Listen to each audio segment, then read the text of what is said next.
So I'm going to go ahead and call the meeting to order. Let me start, as usual, with the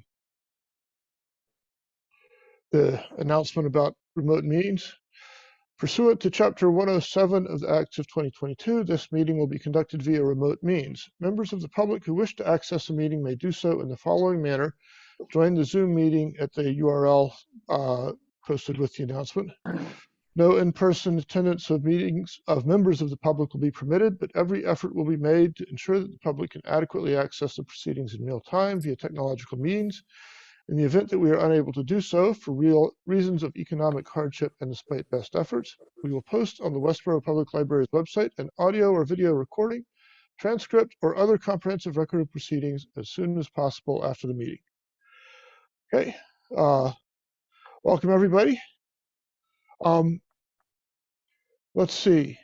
So we've done the call to order, approval of minutes. Do we have formal minutes to approve? I don't think Mary got them sent out ahead of time, so we don't have any for this meeting. In that case, let's we'll table that particular agenda item. Public forum. Any comments from the members of the public? Go ahead, Steve. Thanks. I had a question about like the cash flow of borrowing the amount for the library. So let's say we borrow $37 million, right? And we take a loan or issue a municipal bond, whatever it is, and then we'll get $9.4 million from the state. At what time do we get that $9.4 million, and where is it applied to? Is it applied to lower the amount of the bond or the loan that we take? Maureen, do you want to take that or shall I? Actually, I see John raising his hand. Okay, go ahead, John. Didn't look on that side of the screen. Thank you. So it's a great question. Basically, the minute that the grant is paid out in 5 equal payments. The first payment comes due almost immediately upon the MBLC being notified that the citizens approve the project. So with a certified vote, you basically have to just write and ask for your money. And we, basically Westborough would get the first 1.8 million right up front.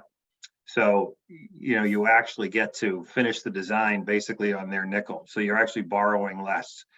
There are 4 other milestones in the MBLC process that get hit along the way.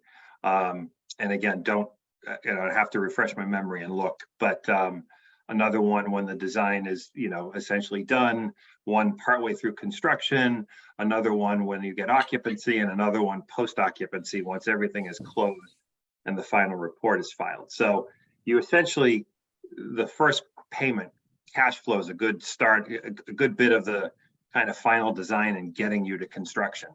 But while you guys, I'll take a peek and get those specific milestones, but I know that first one is pretty immediate upon approval. Okay, and then once we receive each $1.8 million dispersal, where does that money go? Usually goes, typically on the other projects we've done, the other libraries, goes right into the account. Because, so it's important, it has to be kept in a separate account, a project account, because the MBLC also wants to know what you're earning for interest on it.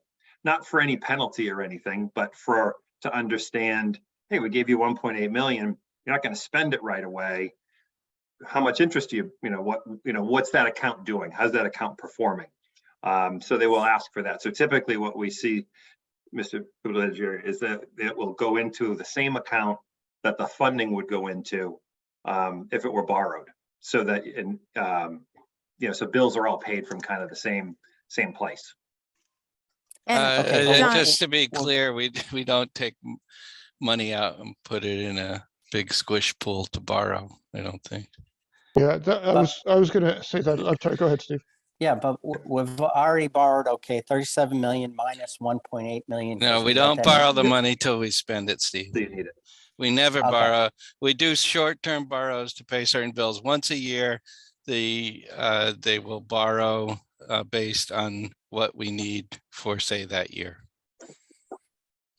And so if we've gotten 1.8 million already, they wouldn't, in the beginning year, we wouldn't be borrowing anything until Okay, we so get to that. you don't borrow the $37 million all at once up front. Never, no. Okay, We would never borrow $36 million.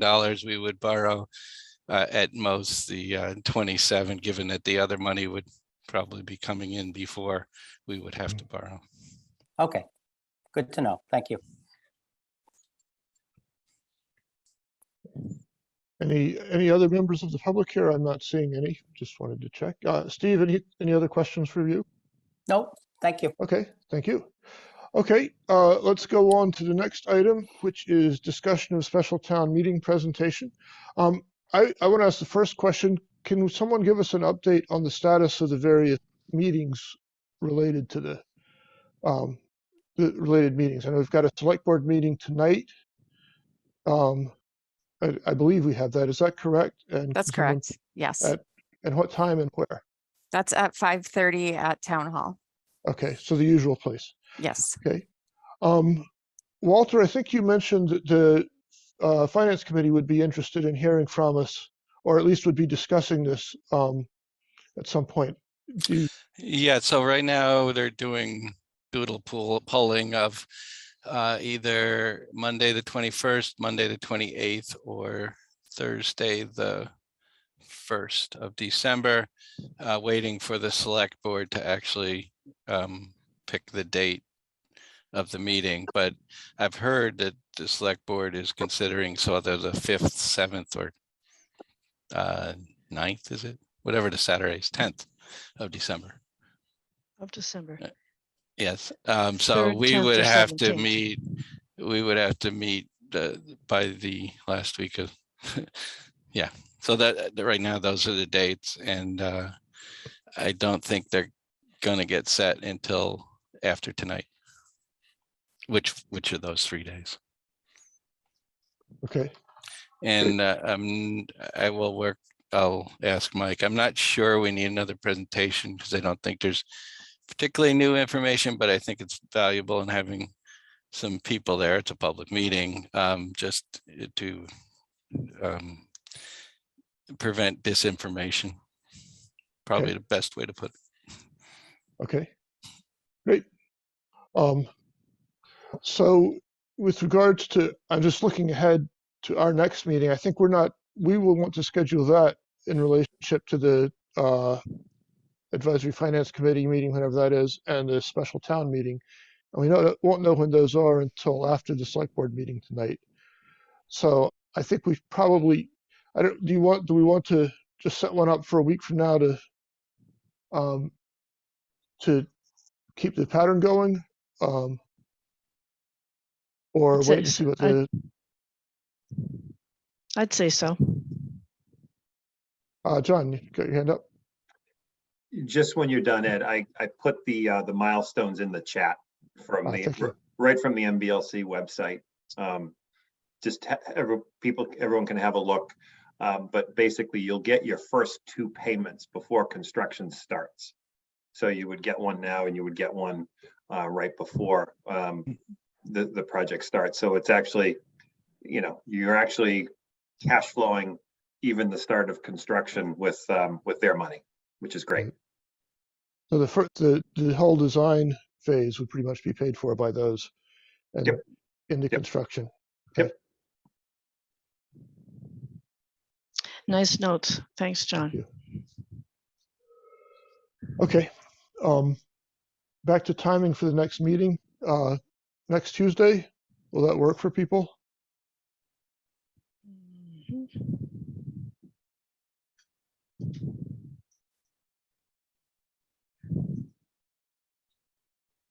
I'm hearing no objections, so I'm going to say let's make it next Tuesday at 3:30. And if for some reason we don't need it, we can cancel it. But I suspect we'll want to. I suspect that may be our last or next to last meeting before the special town meeting, so we'll want to have that. Okay. Sorry, I jumped out a little out of sequence, but since we were talking meeting times. Okay, other project-related information, if any, or I'm sorry, discussion of special town meeting presentation.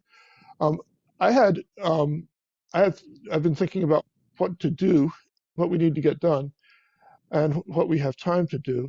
And there were a couple things I wanted to achieve on this meeting, and I'm obviously open to suggestions for anything else that needs to be done. But the two things I wanted to accomplish today, one is get a consensus on what our strategy is for presenting at the special town meeting. That is, are we going to do a big presentation? Are we going to do a 10-minute presentation with sort of separate supporting slides? Or are we going to do something else? And the other is some consensus on the list of topics that we want to include in the FAQ and in the presentation.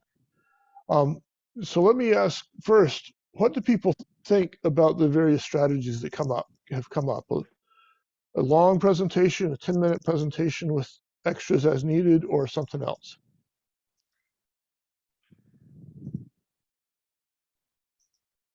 Well, I thought we had already decided that we were gonna have certainly maximum of 10 minutes, but I think short and crisp on what I've seen, some outlines from Maureen seem to be dead on. And then be ready for questions that would come up that we've already heard from various people from the community, both plus and minus. So each one of us should be ready, and the team should be ready to answer those questions, which I think we've been over quite a few times, but I'm sure Maureen can review those with the team. Okay. When I say the team, I'm saying the architect, contract, and the OPM. Lee? Yeah, I think I agree with Bill. Have you gone through the slides that you have now, Maureen, to see how long those would take? No, because what I sent out to all of you earlier today is I've been chopping up the previous town meeting presentation, rearranging slides. So the script itself is not accurate on those slides that you got. I just wanted you to kind of see my thought process. And that's really just a place to start. If we wanted to use a different strategy, rearrange things further, I just wanted to put something out there so that we would have a basis to start from. But so no, I haven't done any kind of timing or anything yet. Okay, so I think one option we might have, if we feel we need more than 10 minutes, is someone could ask the town moderator if they could make a motion to extend the normal 10-minute limit. And then presumably he would have to ask the town if they wanted to vote on that, because it is, even though he runs it, it is the town's meeting. And if people were interested in having more time for presentation, they could so vote, or they could say, no, 10 minutes is fine, and we're stuck with that. But I think we'd have to do some dry runs and see how long it would take us to get through the regular presentation first, to see if that's going to be an impediment. When you think it's such a big thing to decide, might actually need more than 10 minutes. And it is an unusual situation where we're having a meeting just to present this. So I think we could keep that in the back of our minds, that it's a possibility, an option if we had to have it, if we had to ask. I have a question. So when this comes up, will the petitioners be asked to explain why they, wanted to gather the 200 or now 550 signatures? I mean, the order of it, the selectmen open, they don't come right to us. Will they need to go before the petitioners first to explain why they wanted to have this town meeting? And eventually, after we give our presentation, will there be a formal rebuttal by the folks that oppose it? Will they have a lobby there organized in opposition to what we need to say? Do we know?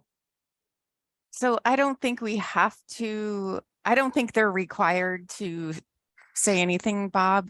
And if Do you know who's going to make the motion? We don't know that, do we?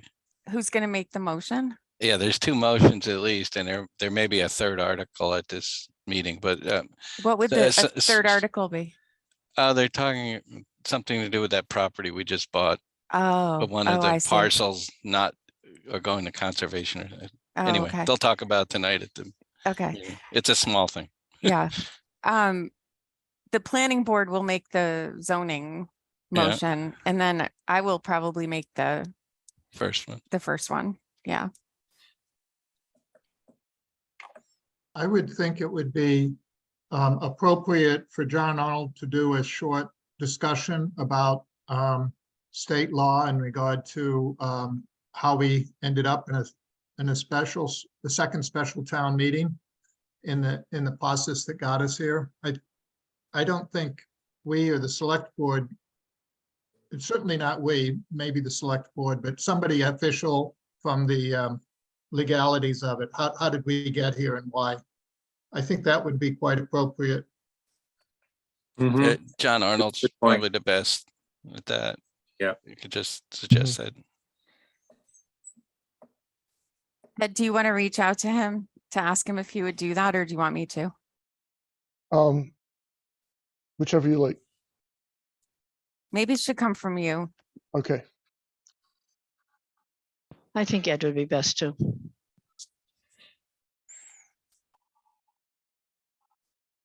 Okay. I will wait until after the select board meeting tonight, just to, so that it's actually officially on the calendar and reach out. Okay.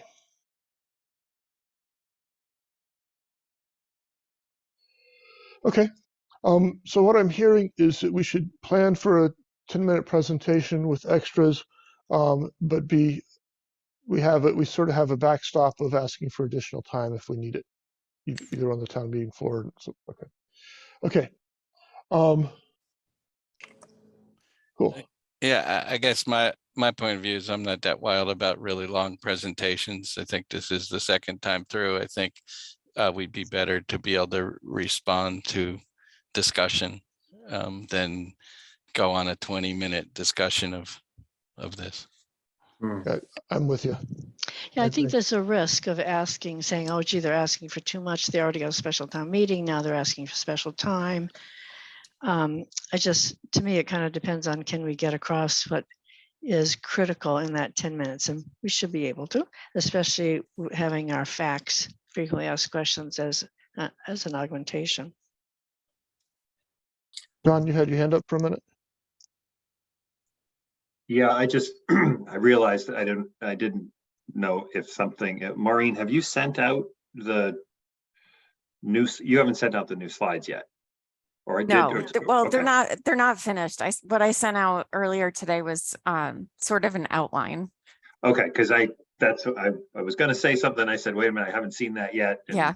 It's the big inbox. I mean, kind of to Walter's point, this is not the first time a chunk of these people will have seen this. I think my thought is to try to figure out a few things to trim out of the original presentation where we can. And again, if this is what your outline says, thank you. Awesome. I guess I didn't have a chance to look at it yet. And try to get some of those big question marks or comments addressed. Because yes, they'll come back in questions, but I mean, I think it's a better presentation to say, we heard this last time, so we're addressing this, maybe at the expense of not telling you as much about the existing conditions in the building or something else. Probably a mix between the two is probably the right place. And then again, that way you're sticking to the regular standard operating procedure. And if people have questions, well, we'll certainly have the people there to be able to, answer those questions if we need to. Okay.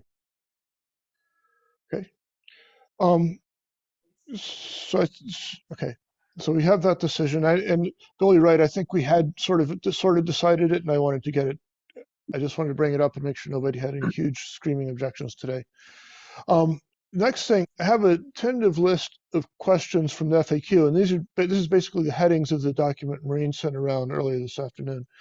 And what I'd like to suggest is I'll share my screen. We can look at it, and we can do a couple things. One is brainstorm any new ideas for things that should go on the FAQ. And the others decide which ones need to go in the FAQ, which ones need to go in the presentation, which ones need to go into like backup slides. I'll call it. So if I may, I'll share my screen. I don't know if you set me up to do that. Yeah, Okay. you should be able to. Okay. So here's the tentative list. Can you all see that? Yes. Okay. So I'll just walk down them. First one is, why do we need a new library? Does that belong on the FAQ? And let me say, if you don't think it belongs on the FAQ, let us know.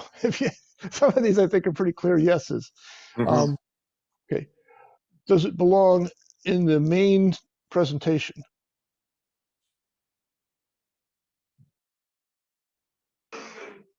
My gut for that is yes. But very short. But short, maybe just one slide, because as people have said, a lot of the group has seen this before. Okay, so this is, I'm going to just FAQ and main.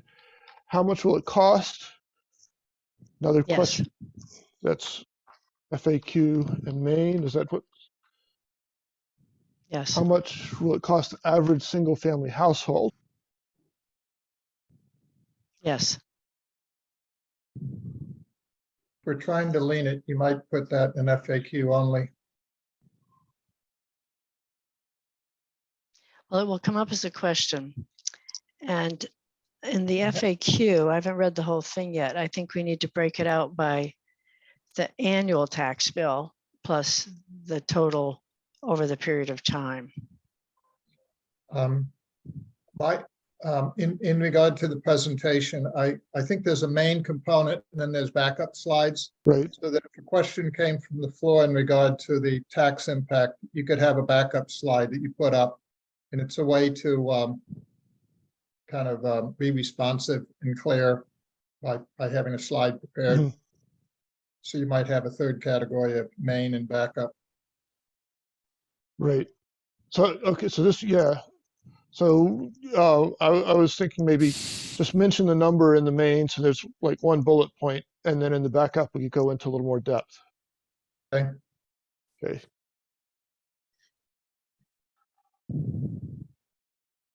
Will the backup be assuming someone asks a follow-up question on that, and then that slide comes up? Or will Yes. it be, okay, And just, a lot of these backups, I think we're pretty sure we're going to use because we've heard the question come up. okay. But as people said, we want to keep I think we want the main presentation to be short and sweet, and then let other people drive the discussion in the weeds if they need to. Okay. What is the basis for the estimated tax impact? So this is, how do we, the intent behind this, and this is what I put on the list, is how did we come up with that average single family household number? So I'd put that on backup. I agree with that. That's too into the weeds Tax to and go in the backup, main. yeah. Okay. Will the cost go up further?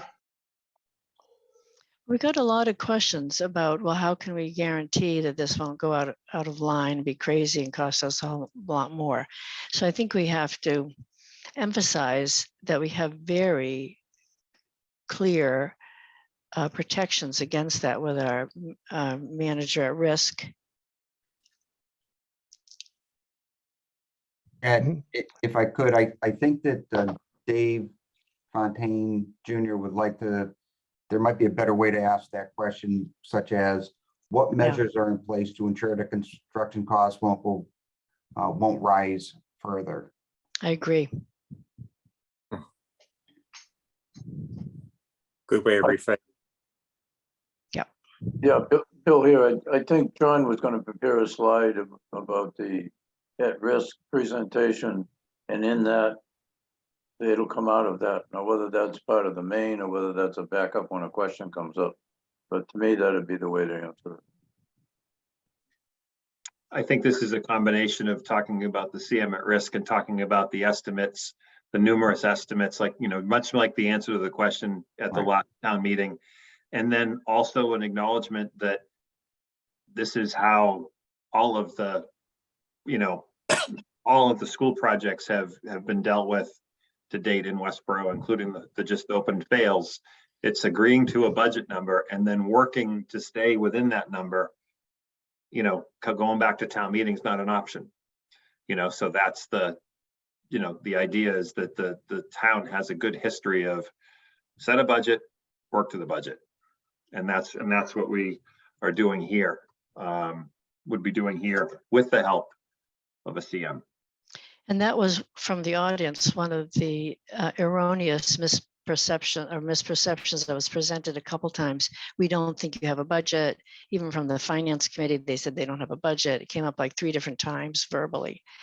So I think it's very important to emphasize we do have a budget and we will stay within the budget.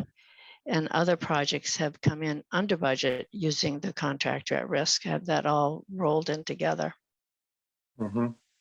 Okay. And this is the preferred method of construction for all the major state agencies and most of the larger cities and towns. This is the model for the past 18 years for efficient, cost-effective construction. So is this going in the FAQ? I think that this deserves a slide in the main presentation. I think it's really pretty central to our defense and our proposal. I agree with Peter. Yeah, I me too. can get it through it pretty, I can get through it pretty efficiently. Okay. And FAQ, yeah. Oh, see, I don't need maybe in parentheses. Okay. John, if you have extra slides or something, just put them in backup. So. Okay. This is kind of a related question. This is something that I picked up from the discussion in the town meeting. I've heard this cost is just an estimate. Why didn't you get a final cost? And of course, we know the reason is that it cost about $2 million to get that final cost. Is that something, is that a reasonable thing to include? And I should say, I don't have a lot of ego on keeping these things in here. I just put it in the FAQ and it may be just a statement versus a whole Yeah. question. Okay.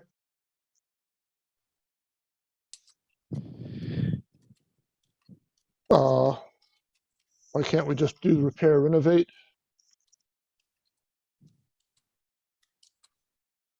I think this is a good place to show for this amount of money, this is what you get. For this delta, which is relatively small, you get something that lasts for 50 years and is, so to speak, perfect. I think that that's a very compelling delta for what you get. Okay. Plus, we'd have to start all over, the process all over again. With Yeah, new teams, there's a lot of build reasons. construction, everything starts from scratch, you know, Yeah. a couple more years to do that. So Um, we The question though, guys, is how do you want to address this? Because this is a big push for a lot of people, but this is, again, this is not what was studied. This is not what was submitted to the MBLC. These are good questions, but this is, I could go back and forth on this one on, renovation. We've done renovation projects that have cost as much as new construction because it's to the level of the renovation. Mhm. Eric and I have had this conversation a number of times. That number that was put together for the renovation was based on, kind of back in 2016 when this project was being put together to submit to the MBLC. They had lots of data on the Shrewsbury job, which had gone through a number of iterations, including renovation, renovation, the similar type of renovation thought. It was those numbers, those cost per square foot numbers that were applied to the Westborough Library and kind of brought forward, that scope, we have more detailed numbers on our project because that project had started to be designed and we had drawings and we're able to give them to a CM, kind of go through that. This repair renovation isn't a project, you know what I mean? So the numbers that we've put together for this are really you know, theoretical, I guess is the best way to say it, you know, with an understanding of a rough understanding of what this project, of what a renovation or / repair only would be. You know, you're not really comparing an apple to an apple. You've got a solution that had been agreed upon and submitted to the state for consideration and accepted by the state this past July, that it has had a lot more baking done to it than the other. And you know, there's at a certain point, there isn't, you're never going to have an equal to show somebody. Do you know what I mean? Because we just haven't taken that to task. And I struggle with the best way to address this. I know folks are thinking about it. You know, is it cheaper? Well, there's always something cheaper, you know, but is that the question is, what are you getting for that? Could we just go paint a wall? Yeah, sure. Does that improve? You know, this goes into program, it gets into lots of different things. So I've struggled with the best way to, you know, folks to talk about this without talking so far into the weeds, because we didn't get into the weeds. Mm-hmm. You know what I mean? So it's a hard, it's a bit of a conundrum here for this. That wasn't the committee's charge. I'm going back to 2012. Let me jump in for a minute. I think we all understand that, but the question is still going to come up from the public. I agree. And we need to have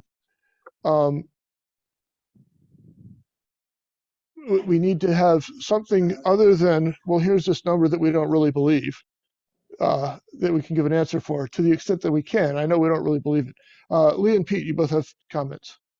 I think, Maureen, in the very beginning, didn't we go to a town meeting and say we want to apply for a grant to completely renovate the library, and we're going to put off repairs because we're going to go in this direction? And the town meeting had some vote on that, didn't they? Say, yes, we agree. This is the direction we should take. Yes, we were directed a long time ago. We had to get town meeting approval to apply for, receive, and expend a planning and design grant, which we did. And then when that was completed, the next step, when we applied for the construction grant, we had to get permission to apply for, receive, and expend a construction grant. And town meeting had to accept the very high level schematic design, which they did, knowing that this was not the final design and knowing that the project was going to look very different once it was further developed, and that they weren't committing to doing the project yet, that we would be back to ask them for approval of the funding to implement the project. So yes. I think those are the very first three things we say, just very straightforward. The town body approved this in 3 ways already, and that's why we were never looking for just a simple fix the problems we have right now. We're doing it because you asked us to.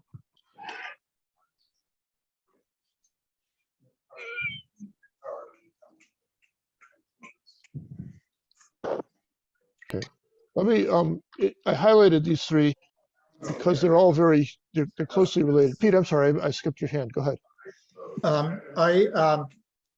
I had some maybe marketing suggestions in regard to this. First is the word renovate or renovation is used both in the Plan B and the Plan A. So I would change the choice of words a bit. I like the idea of using the nouns, like there's repair and renovation are nouns, where repair and renovate are verbs. I think renovation, expansion are nouns. I would go with nouns. I'd say repair, comma, maintenance, comma, code compliance. And it sets an understanding that there's no new service program. It's like, this is just catching up because we haven't been spending money on this.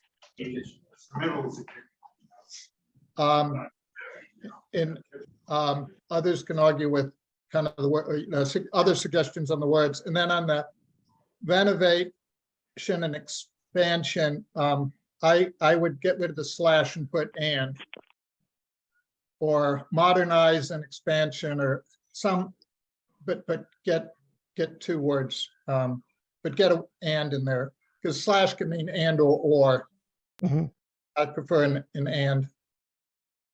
That makes And sense to then me. make sure all the presentations, the FAQ, were consistent in the use of those terms. Mm. In the term renovation is reserved for the project we're proposing. I believe I'm muted. Yep, that makes sense. Um, And I agree with Lee on this is what we were asked to do, so that's why we're here. Comment. So I'm on board with all of that. 3 times. okay.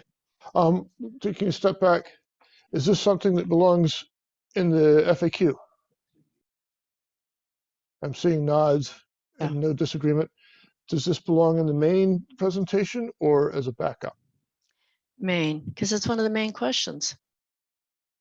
Yeah, I agree. Okay.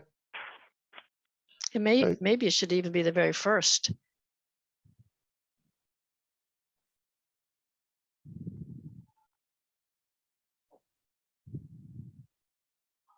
Okay.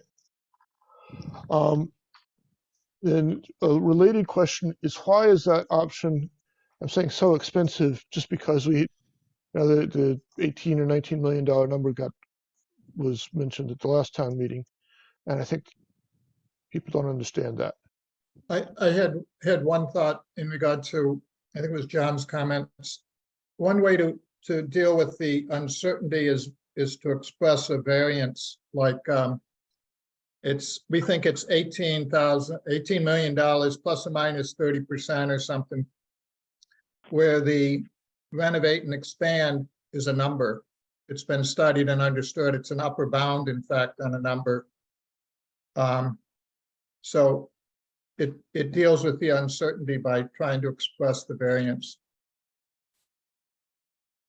John and LPA, is that something that would make sense and it'd be feasible? Yeah, I mean, at the end of the day, I think, looking quickly through what Maureen put together, she's including a slide that talks about, the base repair, we're calling it repair option versus the project that's being submitted. And what's important to understand is,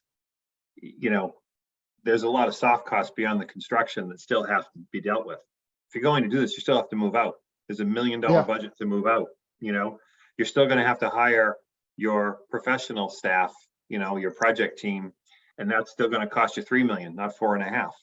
So there's, I think, showing folks the numbers, even just on this slide. And again, we didn't have the slide the first time. I think it's helpful because it really shows that the quote base repair is less than half the cost. But by the time you add up the soft costs, because you need all of those things are all required, and you deduct the grant, suddenly you're a lot closer than you think. So, I mean, I think showing the numbers this time will certainly help. With that. That's the point I was trying to make before, that we get so much more for such a little, the delta is so small compared to what we actually get. And you're almost the status quo. I mean, you're not expanding the program or improving the program for the future. You're just putting Band-Aids on the building and keeping it like 1980, just updated. That's it. Don't meet your sustainability goals either. Yeah, that's exactly the point I was going to make. We were talking about cost. What's the cost of the base repair? But the fact that we're just kind of passing over here is that it doesn't meet the program needs. It doesn't provide you with the space you need. It doesn't provide a larger team room, the meeting space. None of those things. I think just to kind of elaborate a little bit on what John said as far as the describing the cost estimate in great detail. We didn't design that project, and to really have a defensible number, and to be credible in front of town meeting, I think you would have had to do that and get to the point where you're actually, addressing the questions of are you meeting the town's climate action plan? Are you putting a second skin over this building to provide the additional insulation? Are you changing out the heating plant entirely? And we haven't done that. That's a whole another project. I'm going to put on the hat of somebody who doesn't use the library, with the note that this hat doesn't fit me very well at all. But if they don't use the library, they don't care about losing the program space. And I think that's where a lot of the votes no came from. And I'm sure they can see keeping the building going, but if it may not be, the other aspects may not be an issue for the much, or at least a much smaller issue than the cost for the people who are voting no on this project. So I don't think, if we're trying to convert people, talking about putting on Band-Aids may not be a winning argument. Lee, go ahead. You're on mute. Yeah, I think this may be where, especially in the fact sheet or something that could be in follow-up, but we haven't done that backup to show how many people Maureen interviewed, surveyed, and how many times. So the different groups, all the different focus groups. We got very clear information. She always says that we got clear information from our customers that this was the program improvements that they wanted. And we know from working with other libraries that these are the programs that other modernizing libraries are putting in place. So I think we need one really quick set of bullets that said so many people these many times responded in this way. We did our homework. We've asked them and we've asked other professionals. We didn't just make this up as some building committee about program needs. This is very well based on feedback of the people who do use the library and do depend on the library. And that's who we're listening to. Obviously, we aren't listening to non-users. And it doesn't maybe have to be in the presentation, but it's definitely got to be in the fact sheet. And I think a good backup slide, if somebody specifically asks that question, then he can pull out all that detail. But to just say we talked to a lot of people, we had a lot of focus groups, doesn't really show the extent to which Maureen and her staff worked to get this information. It was a lot of time and effort.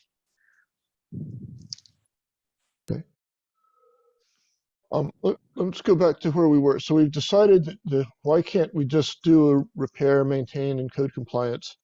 And that's going into the FAQ in the main.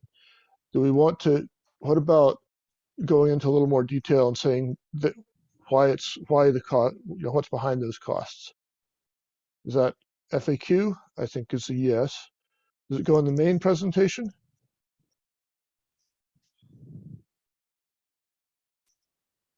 I'm sorry, Ed, which question? I'm looking at this one that I just highlighted. That I just turned blue, sorry. Which is, why is repair so expensive? Because there's a lot of work to be done. I think that's probably maybe a backup. It should be in the FAQ, but have some backup slides if the question comes up. Yeah. Okay. There'll be multiple contracts moving forward instead of one efficient contract with the team we have. Did we say that Fred Leonardo would help us with that because of how much out of code we actually are? He'll just make a statement, that's all. Oh, okay. Yeah. That would be helpful. He doesn't do enough about the project. I would suggest we don't want him answering questions. We'll have the team answer the question. He'll make the statement, that's all. Yeah, he would be able to speak to what would trigger ADA, like what would trigger full ADA compliance. And like he can speak authoritatively to that, like he did at the October town meeting for the school project. Right. Exactly. Yeah, And that's just, good lesson that, you know, the school had to come back because they hadn't planned for that. And we Right. are planning for it now. So, and just fixing the elevator is a huge bill. oh yeah. Any one of the repairs they're really necessary repairs. So the roof, the windows, the elevator, the bathrooms, any one of those costs enough to trigger full building compliance, I believe. So, But one thing, Ed, I think you're correct in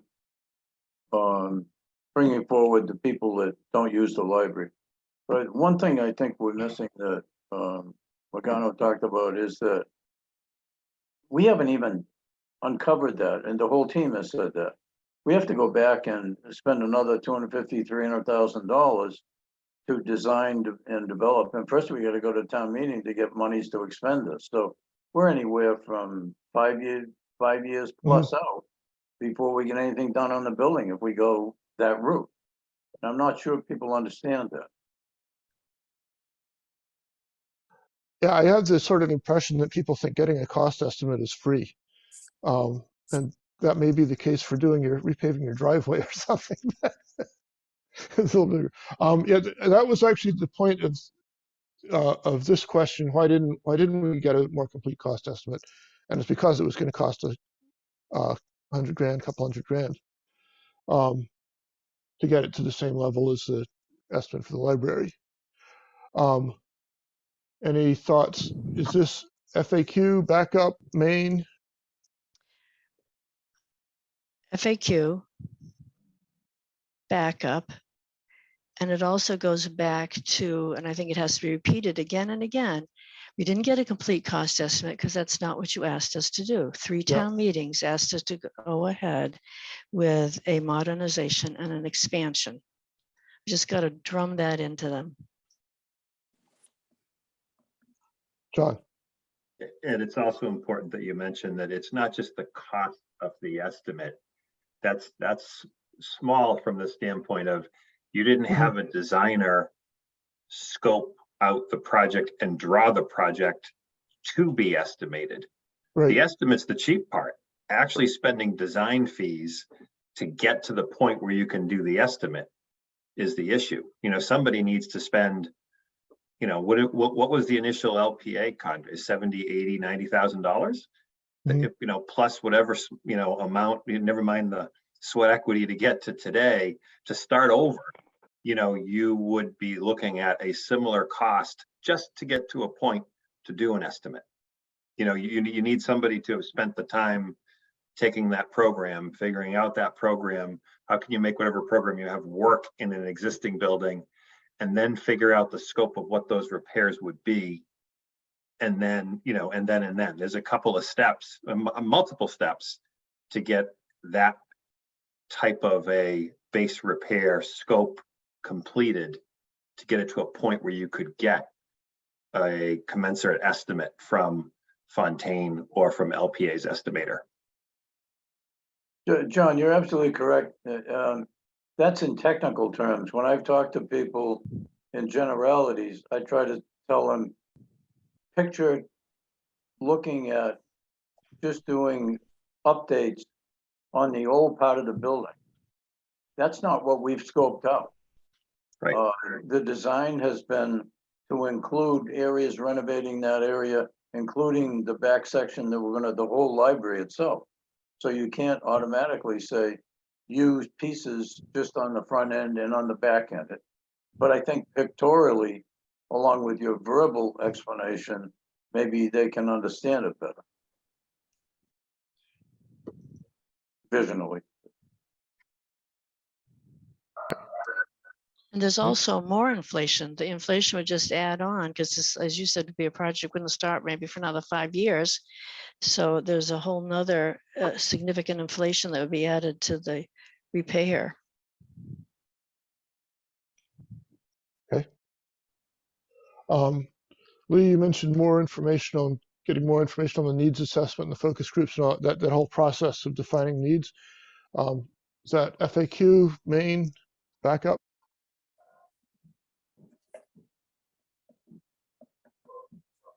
I think a little, Maureen, a little bit, after you go through this list we're developing right now, in order to make it crisp, some of these things, talk to you and Ed, or even the team, come out what can slide into as backup. Because you want to keep, as we've said, keep it crisp. This is the second time that they're hearing it. Up front, we want to be prepared for these other things, but you want to be as crisp as you can in the 10 minutes that we have. And I think when they ask, if somebody asks specifically, well, who designed it, or why do you think you need those programs? That's a good time to bring up the slide. It doesn't necessarily have to be in the main presentation, So but it it's a should be backup. in the facts. It should be a good, a really complete backup slide. And part of that is who created this plan. If I remember right, the current FAQ focuses on sort of the design more than needs assessment, Maureen, but you can correct me if I'm wrong with that. Yeah. So it talks about the building committee, Vertex, Fontaine, LPA, and how we got sort of from the start of the grant to here, but not the needs assessment. Does that go FAQ? Is it in the main? Is it in the backup?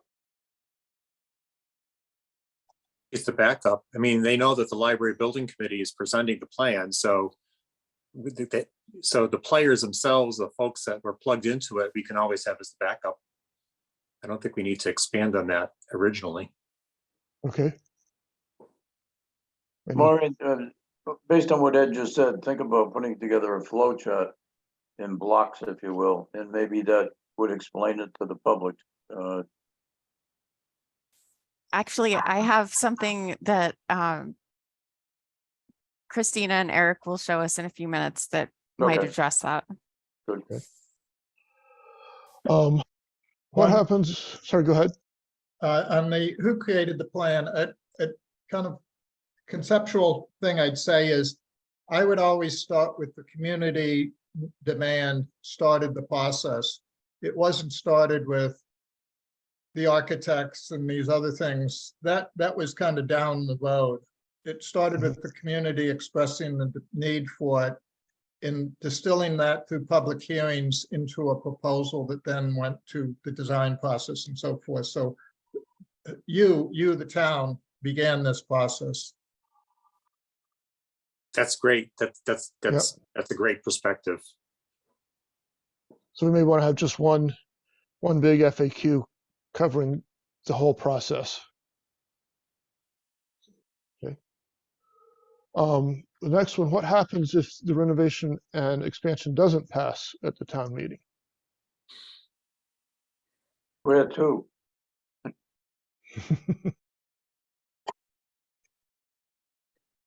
that a FAQ or a main? I think pretty much all of these are FAQs unless we decide that an 8-page FAQ is too long, because that's about where we're trending. Does it belong in the main? It might belong in the main, and the one that Lee suggested up front. Set the tone of where you're headed, if you don't do it. Okay.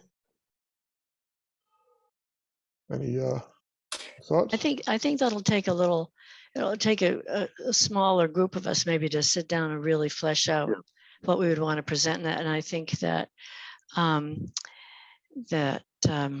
one of our experts there can help us a lot with that. John might be able to help us with that. He's very good at thinking through those kind of ramifications. But an awful lot would happen, and it wouldn't be cheap, and people wouldn't be happy. So we've got to do that, I think, very artfully and without things that they say, oh, you're just exaggerating, you're making it into a nightmare. It is a bit of a nightmare, but we want to present it dispassionately so it's believable and people don't think we're pulling their legs. Maureen, at one time we talked about having a handout of facts. Is that still being thought of? That's what this is intended to be. So my hope was that we would be able to distill it down into a front and a back, but I'm thinking there's a little too much information for that. It might be 2 fronts and 2 backs, but we'll see. We'll see how we do.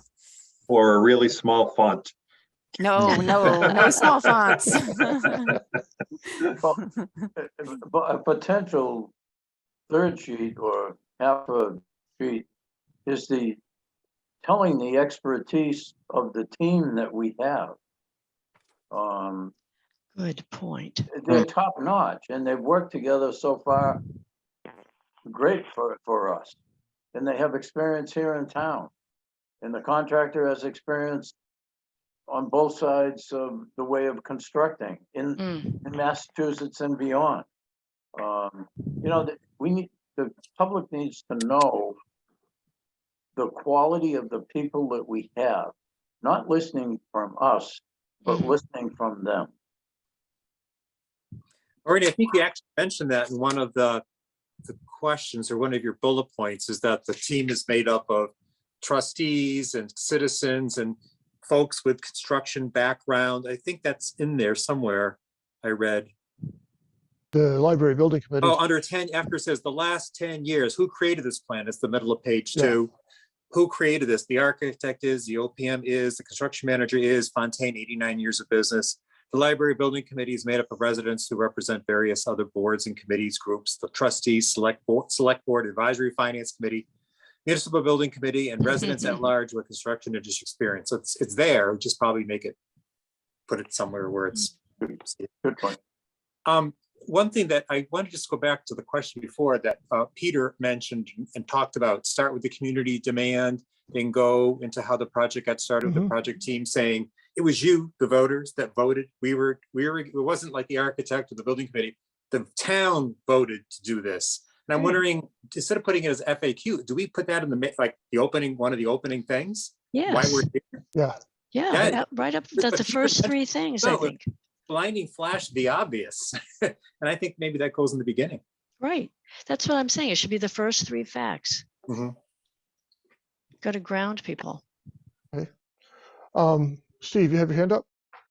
Yeah, I'm just wondering, the 3 times that it was asked and voted on by town meeting, did that come with a blank check, or were there any cost expectations with it? I'm going from memory now. The first two votes were relatively small amounts. They did not have,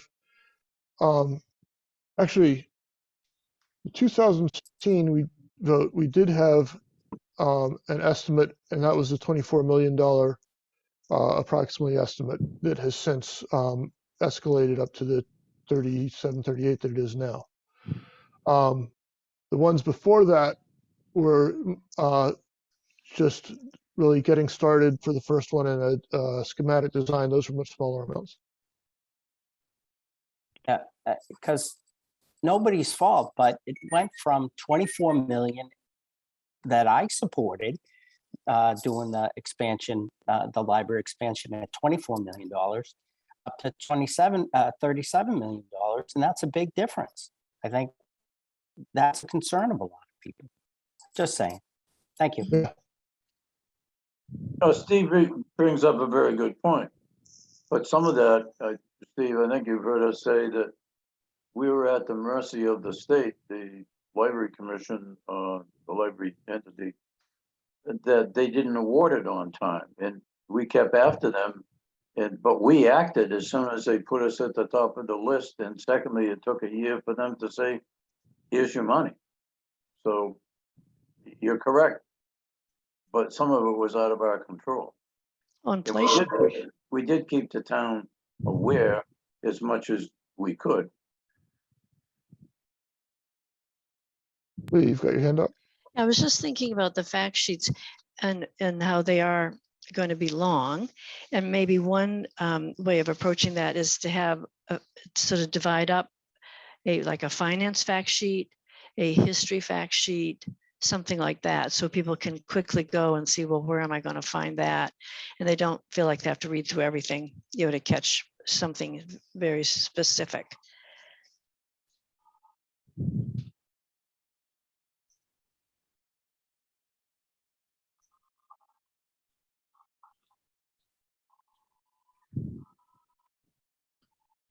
Okay. Let's move on to the parking. We have a good bit of information about parking. Does that go in a FAQ, in the presentation, in the backup? I would suggest it goes in the backup because it's a town problem. It's not a library problem. And we've come up with various alternatives over many years, and some of them have gone away. Lee? I love the handout you have so far, Maureen. I think it's very nice. And just sort of anecdotally, for the last 2 weeks, every single time I've driven, since I did my own little survey to just tell us how many parking spots there were. So every time I go downtown, which is at least morning and afternoon or 2 or 3 times during the day, I have always seen empty parking spaces within 2 blocks of the library on Main Street. Every single time. The only time they were completely full was a funeral. There was a funeral there were 2 funerals going on downtown, and there were calling hours once at Pickering, where there wasn't really any parking available. Other than that, I've never seen all those parking spaces full, and that didn't even take into account the church. It was just on-street parking. So I think this is something that's in people's heads, and it really isn't backed up by normal experience during school time or after school time, and especially in the evening. Right. And again, not everybody's there at the same time. Similarly to all the churches, let's say on Sunday morning, they're all located together. Everyone's there, but no one's ever complained about parking on a Sunday morning downtown with the churches. So I mean, it's just not an issue. No one, and not everyone that uses the library are all using it at the same time. It's spread out over 10 hours. Somebody else in the library had a really funny comment about that as well that I wanted to share, which was you had all these people at town meeting saying, well, every time I go to the library, there's never anybody there. And then the next person standing up saying, well, there's nowhere to park. And her point was, well, if nobody's there, then you don't have a parking problem. And, it's one or the other, like the library's full and busy and there's no parking, or it's empty and parking is not a problem. So you have to pick one. You can't have both. It was humorous. At Maureen's presentations and at town meeting, I heard 2 complaints. One, it was busy when we had the market there, the farmer's market. Farmer's market. And the other one, when we have the book sale. So those are 2 specific things. And as some of you have already said, with the expansion, yes, we're going to have more people there, but it's over a longer period of time. And some of us have got to take responsibility for how we handle our automobiles and not be worried about some of these things. That's pretty crude, I know, but the library expansion, renovation, whatever we're calling it now, it's not the same thing as those 2 different times that people are really making an example out of. Maureen had to answer that every presentation that I was there, and I'm sure other ones. I believe the farmer's market is permanently moved anyhow. It is. Right. And they didn't move because of parking. Right. Yes. Okay. Next question on the list here. And people have asked this, why not build the library somewhere else? Because isn't that cheaper? And we have good arguments for it. So the question is that a FAQ? Is it in the main? Is it in the backup? That's a backup because it's regurgitating what we've already said quite a few times, and we even said it at the town meeting previously. Okay. Green library, FAQ, backup, main. I don't think it's a big issue for people too much. I think it should be in the FAQ and backup. Okay. What do you think, Pete? I don't think it's central to the debate. I think it can be a bullet and a comment, and will be well received, I believe, but I don't think it'll be a tipping point. And I think, Pete, you and the team have said you're working within the confines of the allowances and estimates that have been done. And I'm out of place by saying if it should go beyond that, there are monies that we can go out and apply for, but currently we're working within the confines of the design. Yeah, yes, or said in a positive tone, the design is a high efficiency building and we're pleased with that. I like it. Okay.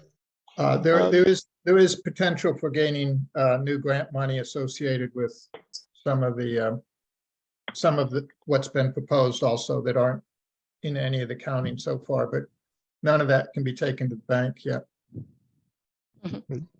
I have the impression that that would be tens or maybe hundreds of thousands of dollars, not millions, not enough to tip anybody's needle. Yes, I think there could be hundreds of thousands, but not a million, not a half a million. Okay. And the last question I had on the list is just why are we having another town meeting about the library, and didn't that get voted down? We may want to leave that off because we're asking John Arnold to handle it. Right. That's right. He needs to explain that up front. Yeah. But does it go in the FAQ, in the FAQ? Because people may be picking up the FAQ before the meeting, or Yeah. That it's a citizen's petition and that it's coming from the citizens, not us. I would suggest Maureen talk to John and see if it belongs on there, get the agreement from him. I was going to talk to John, so I will. Okay. I'll add that to my list. The one thing that's not there is that people keep asking, and they've been very silent, the foundation. The foundation, and I'm not saying where, I don't know where it belongs, but the foundation was started back, if I'm correct, back in 2017. It's been quite silent. But they've said along the way that their goal is to raise $1 million. And whether it's, and they've also said that they wait until the town meeting has approved it. But I think we need a statement from them, their own fact sheet and their own statement. The only thing that was made at the past town meeting was somebody from the audience. Yes, he was co-chair of it, but I think it needs to be strong.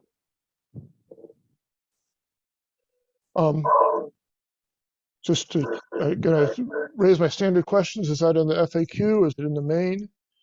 And there's a whole other question: is how are we going to do it? But just It should be in a backup, but it needs to be, somebody needs to have a discussion with the foundation. right.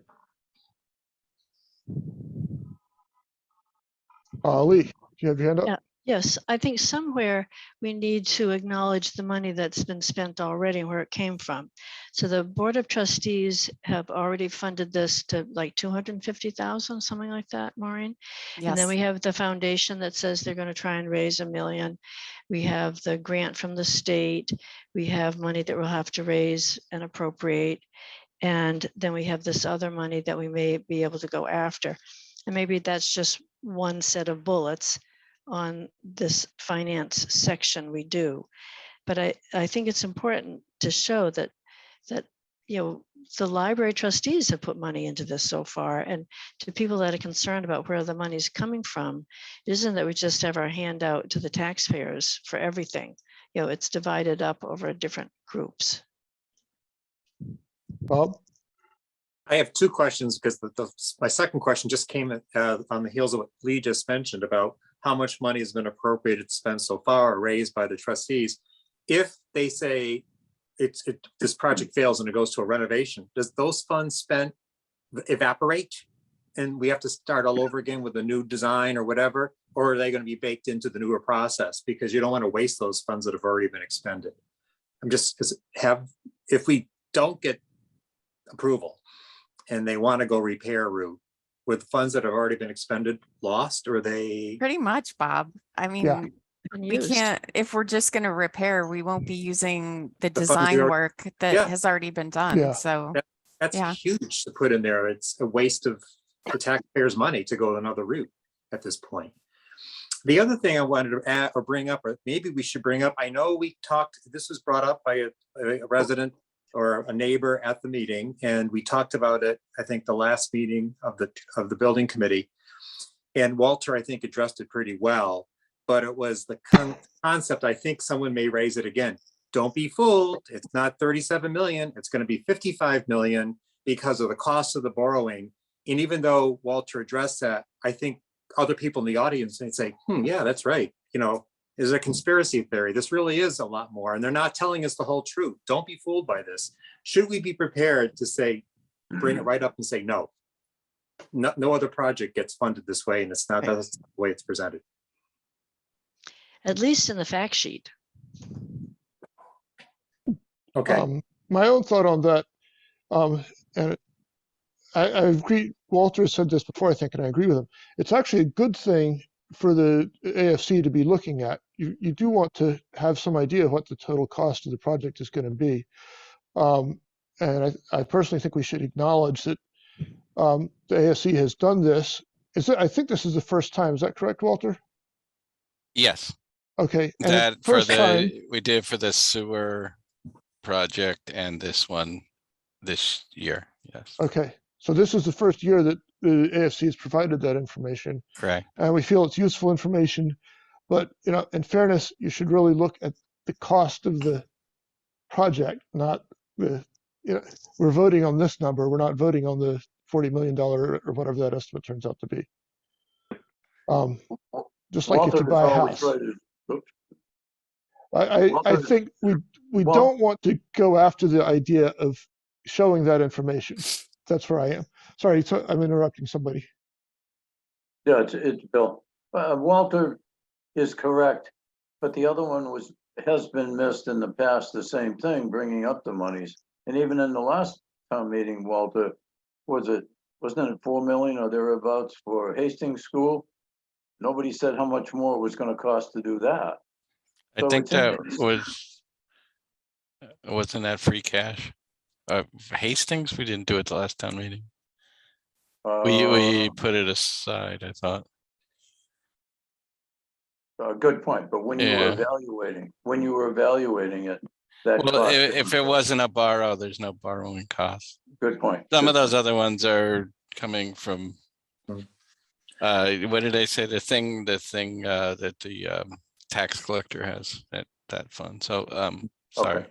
Thank you. There was no borrow there. All right.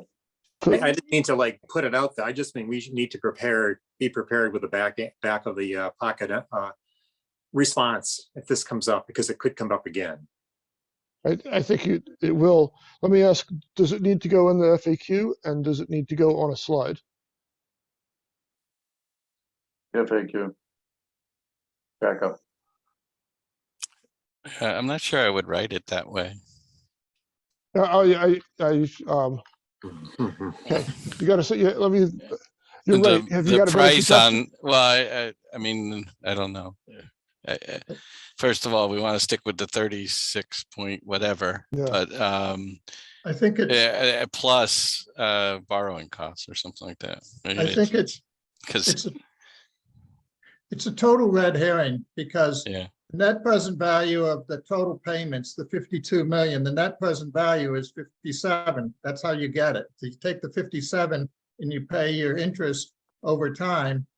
You can use a discount to get it back to the present at 57, at 37. So it's, or 36, whatever the number is. Whatever it is, yeah. So it's just a red herring. The present value is 36, 37, whatever the number is.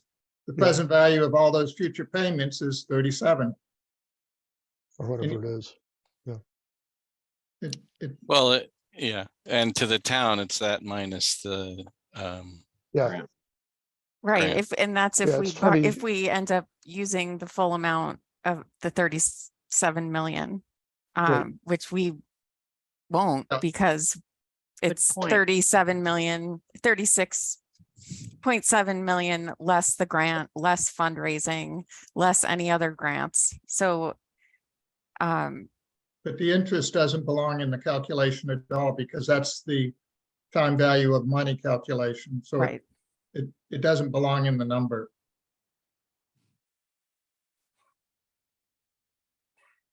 Okay. We also Let's- have the Let's content. go ahead. Sorry. We also have the contingency that we may not spend. And I don't know if that goes in, how do we assure that the costs don't get out of hand? Or when you talk about the total project and you start backing out the things we were just talking about now, you could say there's a potential of these two pots of contingency not being used or not being used fully, and then they aren't borrowed. That money isn't borrowed. And that's a fair amount of money. And again, it's giving the whole picture. Oh, and I wanted everybody to know Shelby Marshall evidently has some questions. So I don't know if you want to give her some time to ask them. Well, she sent an Ed? email to several of us anyway with questions from constituents. Oh, okay. I shall be. Let's get through this topic, and then I think we will be finished going through that list, and we'll get back to you, Shelby. Does that work? Okay. John, you've had your hand up for a while. There she is. Just a quick note. I think, having done this successfully in Littleton and successfully in Medford, whatever you think there is an opportunity for fundraising, I think it has to be part of the presentation. And even if whoever the chair of that group commits, so that Maureen can say on town meeting floor that, that $1 million, that's their target, that's their goal. They've committed to doing this. It's not in the bank because they haven't started fundraising yet. But in both of our prior experiences with this, it matters. It's $1 million less. It's not nothing.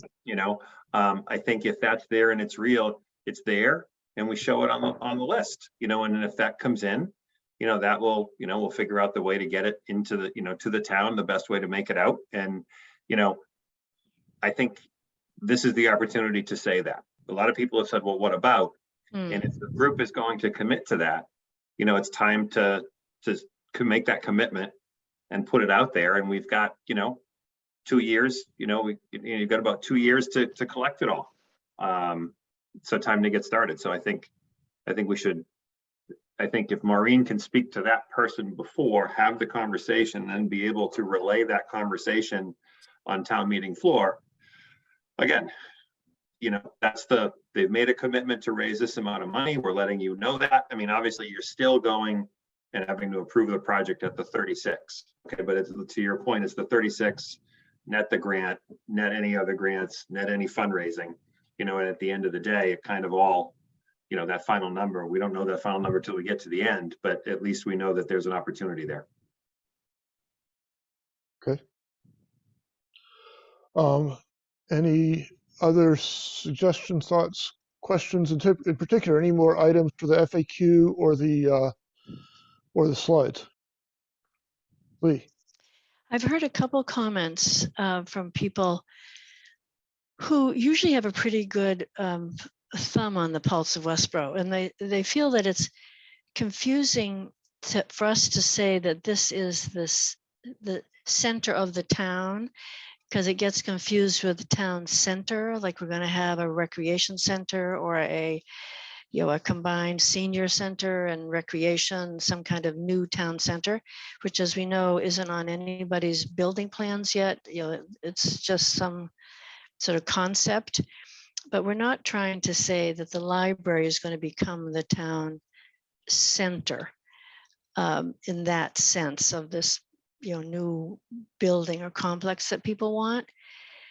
So I just want to make sure that we don't have things in there that can bring up that confusion. I'm not exactly sure what to do with it. Maybe other people have a better idea, but it is one of the criticisms that I've heard. Like, why do you think you can be the town center or the recreational center? You don't have to have meeting rooms for everybody. You don't have to have space for everybody to meet. You're a library.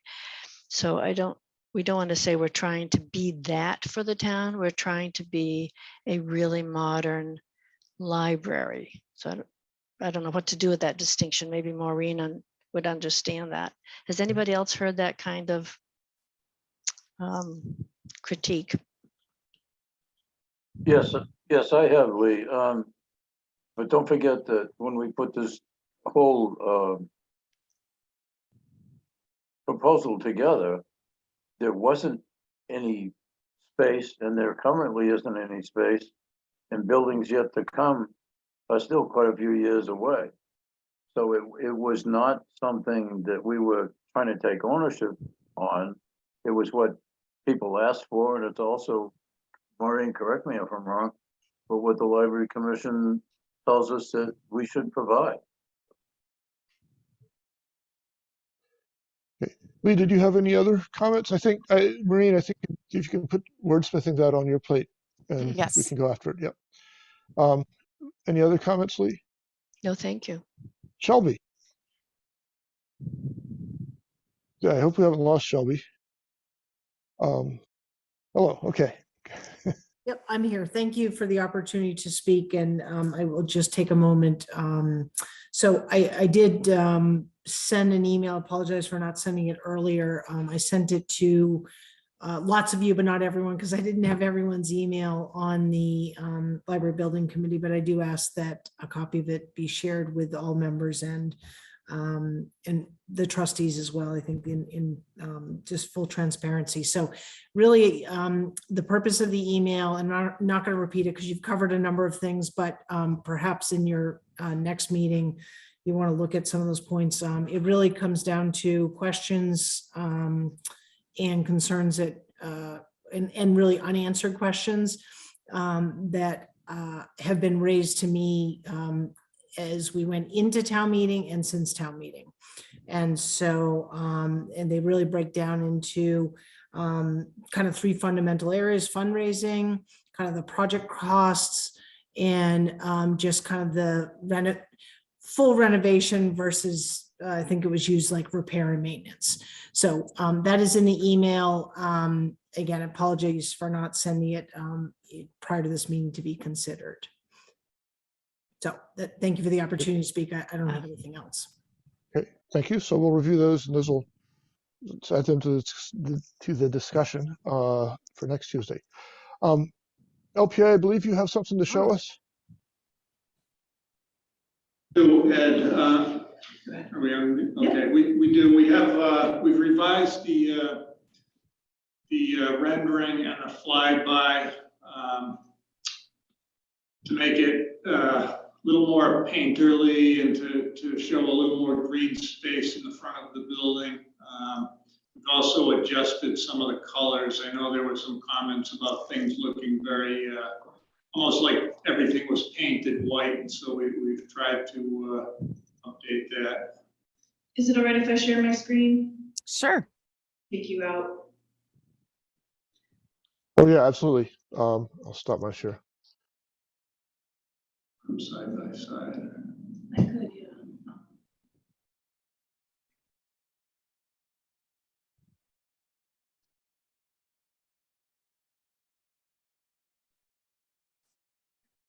Yeah, no, that's good. That's good.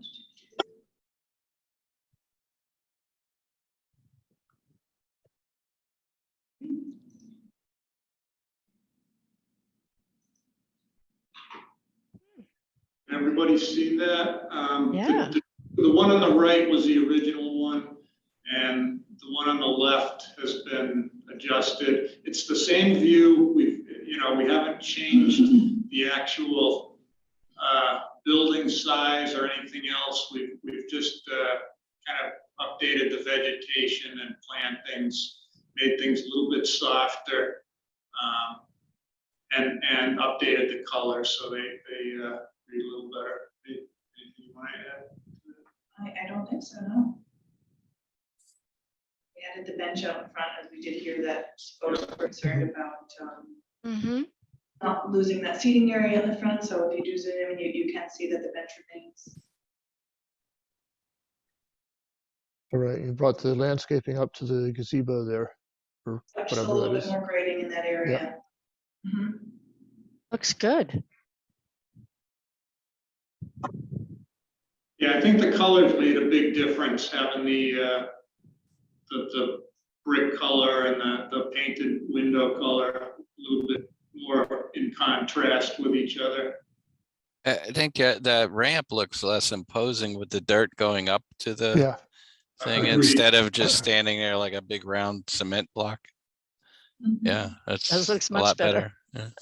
Yeah. And then so in addition to that, we went ahead and kind of re-rendered the video with those same changes, which is, I hope you can see here.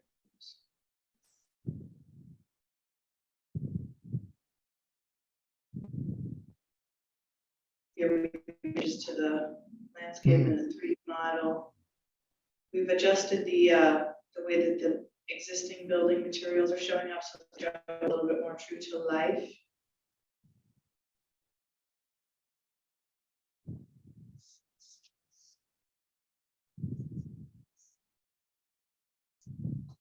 That looks good. and Maureen will be happy about not having to explain that it's not white. And then over will. here, as requested, Maureen, just about the handicap parking markings on the church side. So there wouldn't be any contention on that front.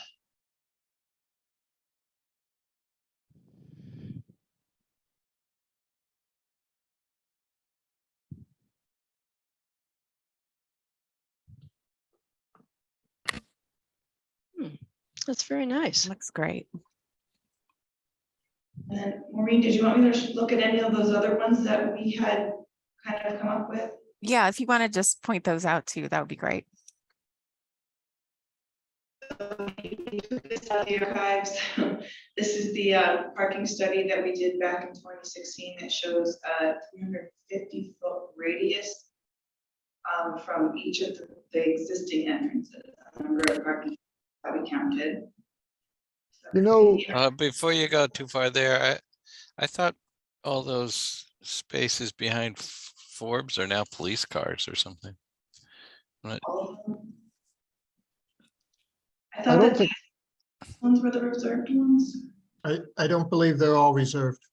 but I think a lot of them are used by police cars. Yeah, I've parked it back there both before and after the renovation, and there's usually some spots. I think people are intimidated by the Okay. location. Also, there's often people parked on the, let's see, the east side of Parkman Street. That's down, yeah, out there near the houses. That would be the the downside on the drawing. Mhm.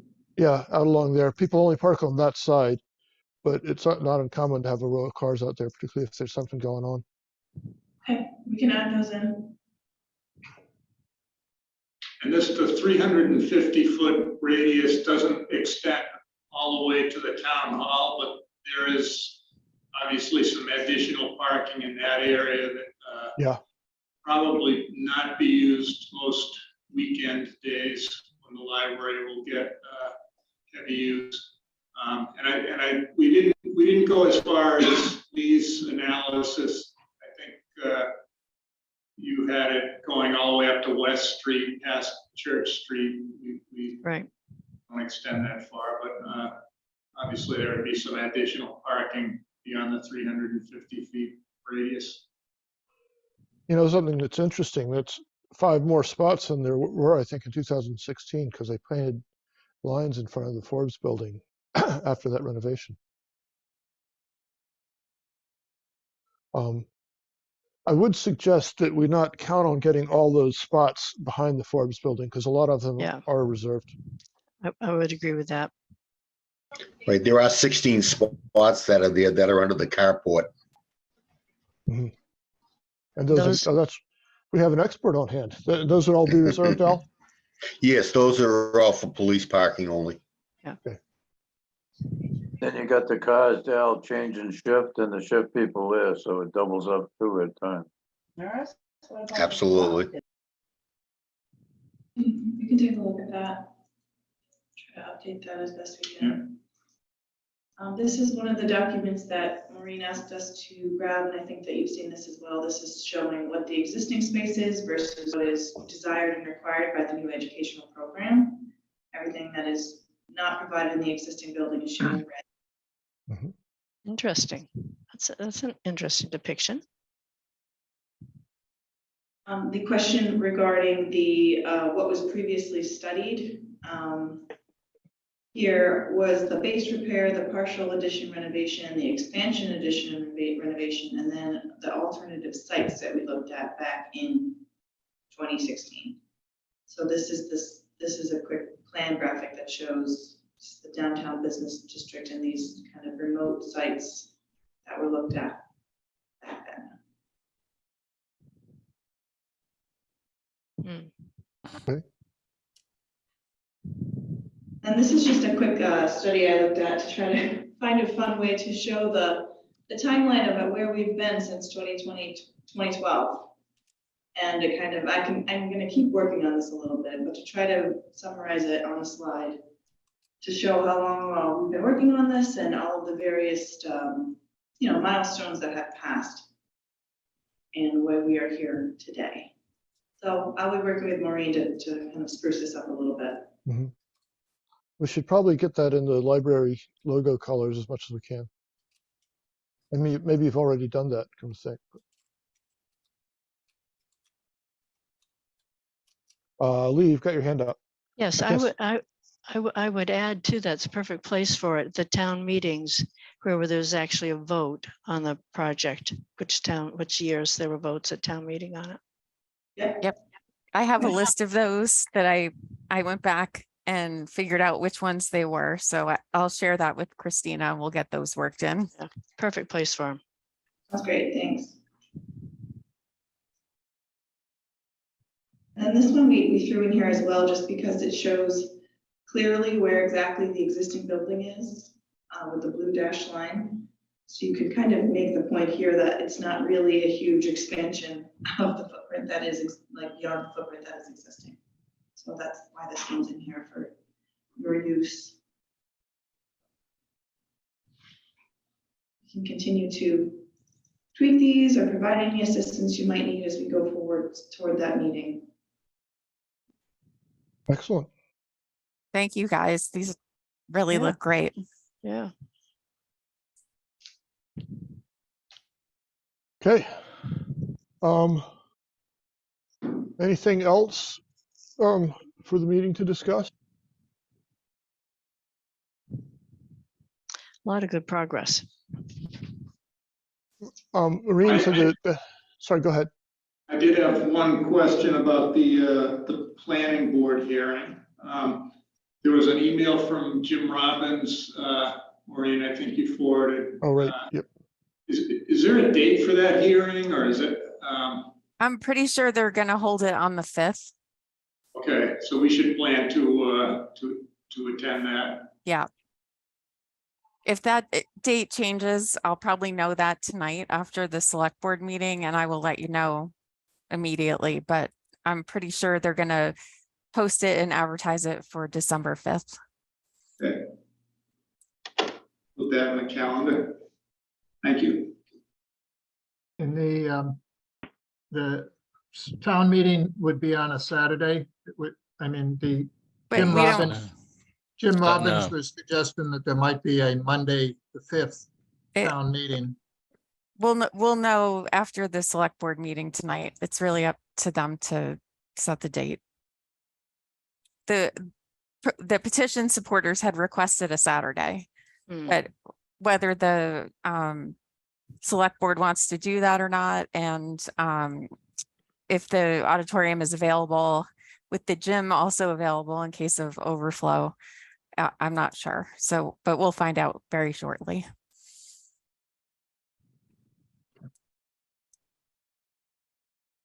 Yeah. Anything else? Well done, Ed. Thank you. Try to organize things when I can. Did a good job. Okay. If there's nothing else, can I have a motion to adjourn? I move we adjourn. Second. So let's see. Maureen, Amy, yes. Ed Baldwin, yes. Bob, Petroselli, yes. Bill, Lane, yes. Lee, Emery, yes. Walter, Leslie, yes. and I believe that's the entire committee, correct? Because Al has left us. Okay. Okay, the meeting is adjourned, and we will meet next Tuesday at 3:30 on Zoom, and Maureen will post that.